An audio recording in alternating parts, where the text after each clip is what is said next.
the concept of having our school absolutely just gutted and decimated by this act, it's not even that I don't trust that we could find quality teachers from around the district who would be assigned here and that we could work with them to bring them back onto our page.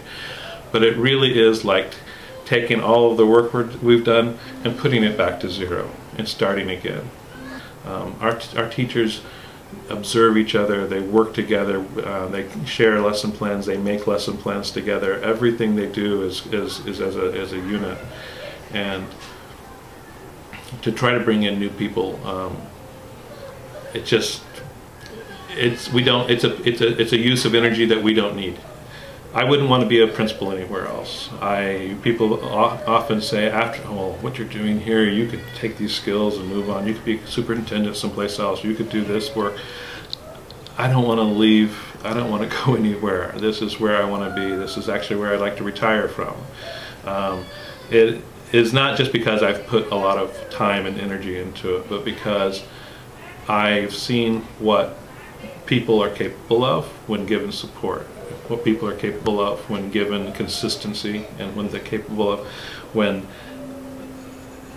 people work together with a common vision. And the vision is around the needs of the children and not around the needs of the adults. In the past, in this community, there was a big racial divide between the African American and Latino population. There was no place for them to come together and talk. There was no place for them to come together and see that they have many of the same issues that they're dealing with, just as parents. And so we've created that space, and I think that there is a sense of family that crosses gender and crosses race and crosses language barriers at all levels. It's essential that the school be a stable environment for our students. Given the effects that poverty and crime and drug use and all of those ills of society, all of those things seem to get magnified in communities like ours, where people are good people trying to live their lives, but there's just too much chaos going on outside the walls of the school. And it's adult chaos, mostly. This is a place where kids can come and they know that they will see the same face and they're going to be in the same relationship. They will be supported. They can get help on the things that they need.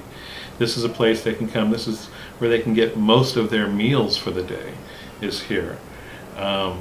If they have a problem at home, they have someone they can talk to, someone that is going to visit them at home, someone that's going to make that connection with their families.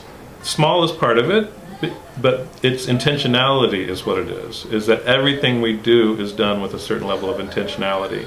And we don't do it because the publisher of the textbook told us to do it. We don't do it because the contract told us to do it. We don't do it. We make all of our decisions based upon what our children need and what our families need to support their children.